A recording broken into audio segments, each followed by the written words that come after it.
Game on, ladies and gentlemen. You're listening to Box Score Radio, brought to you by the Witten Podcasting Network. I'm your host, Jay Keaton. It is Thursday, February 28th, 2019. February is a hard word for me to say. I don't know why, but it is. Thank God it's the last day of the month. Thank God the coldest month of the year is about to be over. We're about to head into March. Preseason baseball has already started. And Box Score Radio is back on the air. So everything's great in the world. Before I get into the scores from yesterday, I did want to give my thoughts on two sports topics that is circulating the sports world right now. Number one, Johnny Manziel being booted from the CFL. Not only released from the Montreal Alouettes, but also he's banned from getting signed from all other teams in the Canadian Football League. And it is probably customary for podcasters to go into detail on subjects like this. But for me, I like to simplify things. The reason that Johnny Manziel got booted and the reason he sucked in the NFL and the reason he's had all his problems is because he is not a fan of the sports system. Professional sports is about a system that you have to abide by, which is you come to work, you work hard, and you become a role model for the citizens around you on and off the field and court. And Johnny Manziel, and it's work hard and then play hard or play less. The problem with Johnny Manziel is that all he wanted to do was play. He's somebody who claims to he wants a lot of fun in life. Well, the fun that he wants to have, it doesn't coincide with the lifestyle you have to be a successful sports athlete. To be a professional athlete, you got to have a certain discipline about yourself. It's something that he doesn't have. He doesn't want to abide by the system, to be a part of the system. And because of that, he'll never be able to be a successful professional athlete. You know, his style works for podcasting, his style works for radio, television. It works for other things, but when it comes to being a professional athlete and being a success in that field, you got to have that discipline, that work hard mentality first and then play later, and he simply doesn't have that. So that's why he's booted from the CFL. That's why he was unsuccessful in the NFL, even though he has all the talent in the world. You gotta be a part of that system, and he's just not, and he never will be. So there's that, and then also we found out today that Jason Witten, former Cowboys tight end, is coming out of retirement, leaving his spot on ESPN and on Monday Night Football. He signs a 1-year, $3.5 million deal to come back to the Cowboys. My thoughts on this is simple. It's a bad move. Here's why. He signs a 1-year deal. And the Cowboys hit their peak 2 or 3 years ago. When they went 13-3, they were number one seed in the NFC and got bounced out by the Packers on a Mason Crosby field goal. That was as good as they're going to get. From Jason Garrett to Dak Prescott to Zeke Elliott, that's as good as they're going to get. Him trying to come back and take this team higher than that is just not reasonable.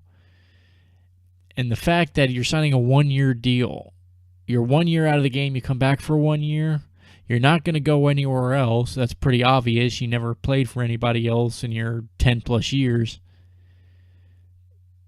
There's not a lot of good that can come out of this. Enjoy the retirement, stay retired, move on. You know, it's not my place to tell somebody, hey, you can't do your profession anymore. But when you retired, there's a reason you retired. You got sick of the lifestyle that you had. And I think what it is that he's saying he wants to bring a championship to Dallas. I don't think that's the case. I think he's just tired of the lifestyle he has now at ESPN. And so he believes getting back to the NFL is going to change that. And I don't think it will. And he alone is not going to change it.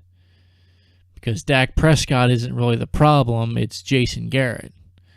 And if you come back for 1 year and that's your only commitment, then what do you really expect to accomplish in that 1 year? So I hate the move. I think he should just stay retired. He's not going to make a bit of difference. He might still be able to ball, but he's not going to make the difference. So I think it's a bad move, and he should just stay retired. And that's my thoughts on that. So now that that's out of the way, let's get into some NBA action from yesterday. The Rackets, they beat the Hornets 118-113. Players of the game for Houston, Clint Capella, he had 23 points, 17 rebounds. Kemba Walker led the way for Charlotte with 35 points, 4 assists. Pretty even game statistically. The difference was turnovers. The Hornets had 8 more turnovers, which in the end gave the Rockets enough chances to win. The Hawks defeat the Timberwolves in overtime, 131-123. My man Trae Young, 36 points, 10 assists. He is really starting to look good. He is starting to become a difference maker. And from difference maker to superstar, and I give him 2-3 years, he will be a household name.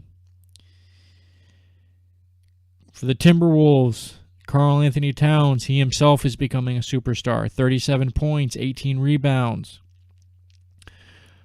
The Hawks out-rebounded the Timberwolves 76-59. A majority of these crucial rebounds came in overtime. That was pretty much the difference in the game. The Wizards defeat the Nets 125-116. Trevor Ariza led the way for Washington, 23 points, 10 rebounds. D'Angelo Russell was the main man for Brooklyn, 28 points, 7 assists. Also rebounding was crucial. The Wizards out-rebounded the Nets 63-49. The Heat over Golden State, 126-125. The fossil Dwayne Wade was the leading scorer, player of the game, 25 points, 7 rebounds. Klay Thompson contributed for Golden State with 36. Difference of the game here was a lucky shot from Dwayne Wade. If you didn't see it, he had the ball with 2 seconds left, down by 1.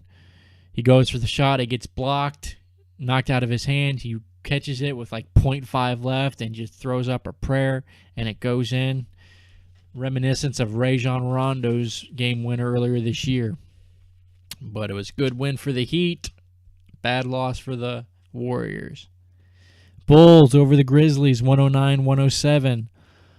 Lauri McCannon, 22 points, 10 rebounds for the Bulls. Avery Bradley had 23, 7 and 7 for the Grizzlies. Fast break points was the difference here. The Bulls had 30. The Grizzlies had only 14. Trailblazers over the Celtics, 97-92. Damian Lillard contributed to 33 points, 7 rebounds. Kyrie had 31 points, 5 rebounds.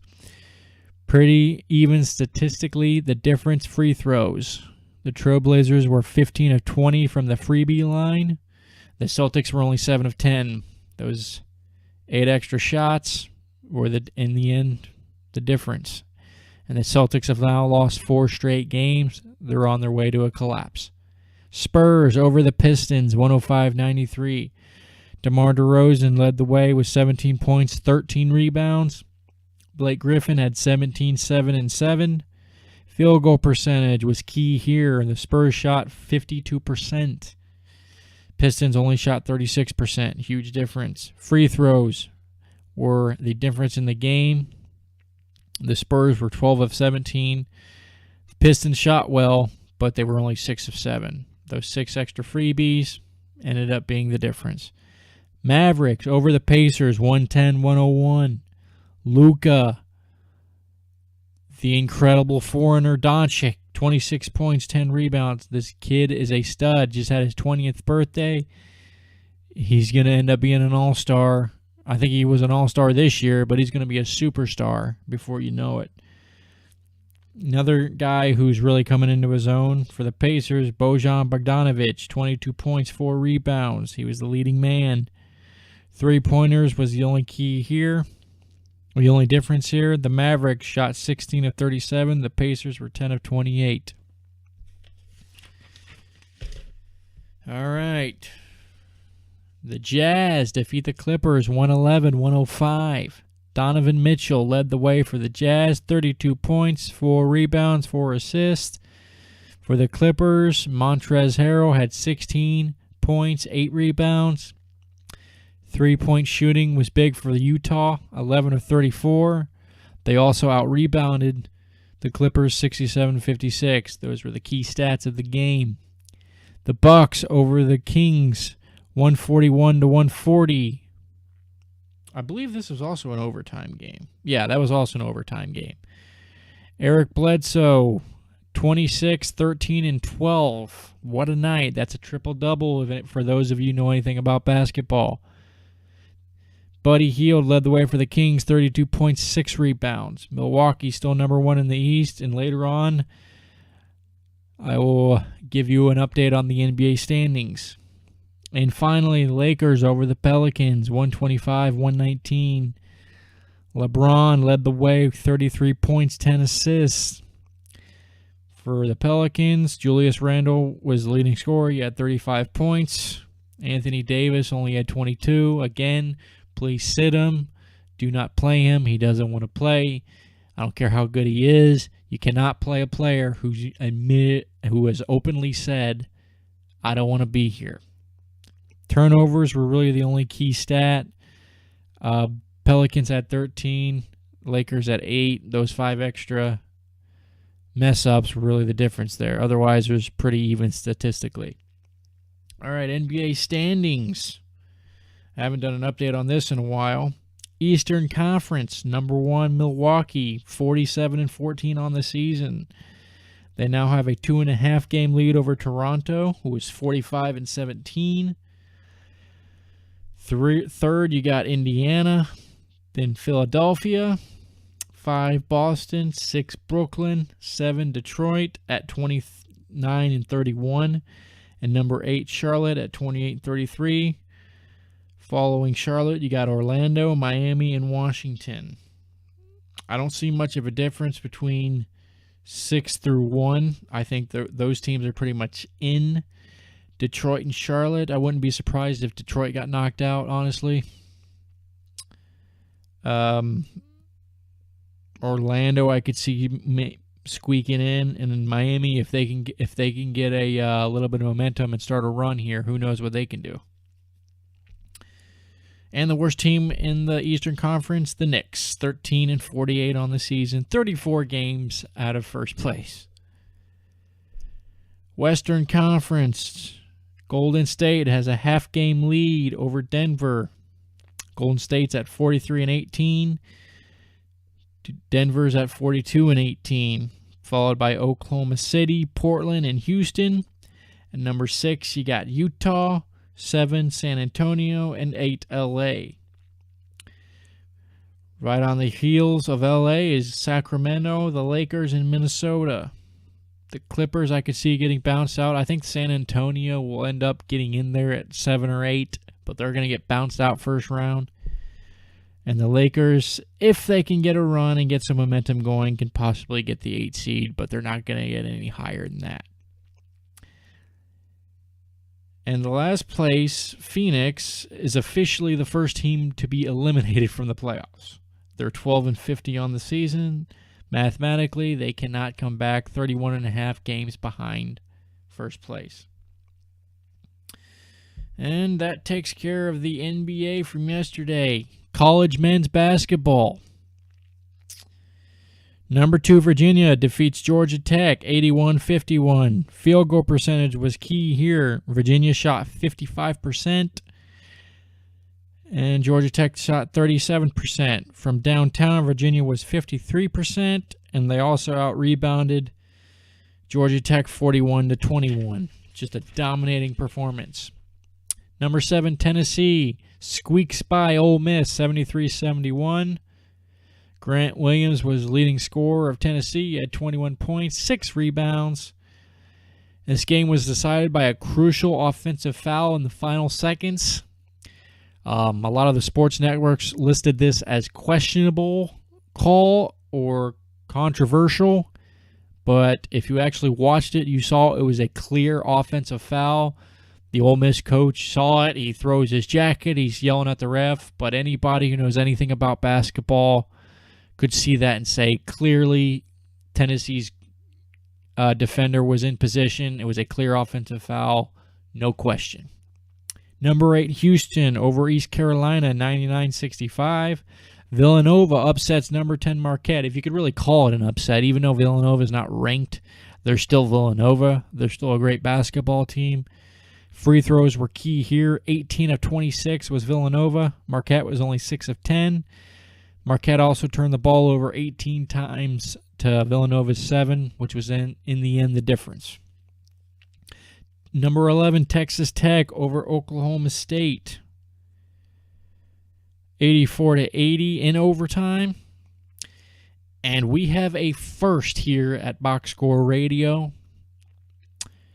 For the first time ever, for all the games that I've discussed involving basketball, the NBA, college men's and college women's, this is the first time ever of any game that I've covered that a team that shot above 50% from downtown lost.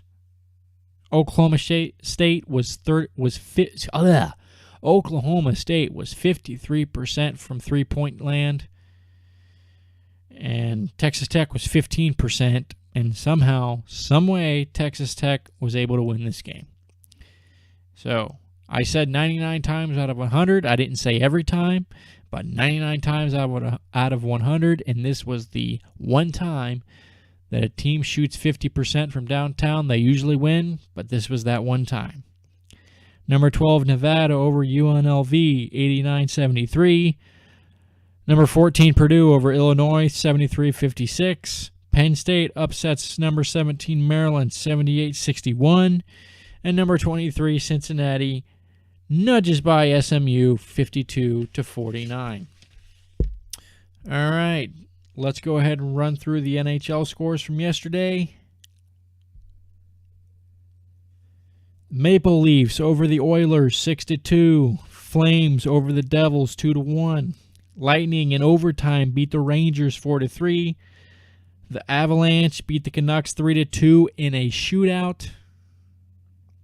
And finally, the Blackhawks beat the Ducks 4-3. And speaking of the NHL, top games tonight. The Lightning take on the Bruins in Boston. Back-to-back games on the road. I can't go with the away team, so I'll take Boston tonight. Women's basketball, we got 3 good ones. Number 10, NC State takes on number 3, Louisville. I like Louisville. Number 19, Texas A&M takes on number 11, Kentucky. I'll take Kentucky at home, but barely. Number 17, Syracuse takes on number 22, Florida State. I like the Qs on the road. And in the NBA, the 76ers take on the Thunder. I like the Thunder at home. I expect Paul George to have a monster game, 40-plus points. And finally, tonight, the Jazz take on the Nuggets. And even though I like the Jazz, I don't like them back-to-back games, and especially on the road against a Denver team that's number 2 in the West. So I'll take Denver. Final score, 129-106. All right, and that does it for Box Score Radio today. Remember, you can follow Box Score Radio on Twitter at Box Score Radio. Listen on Podbean and YouTube if you must and will. Thanks for listening, guys. Be sure to tune in tomorrow. I am very excited about tomorrow's show because we're going to run through the scores, and then we got the UFC 235 pay-per-view to discuss and preview, and I will give predictions on that. Also, AAF, Alliance of American Football, Week 4.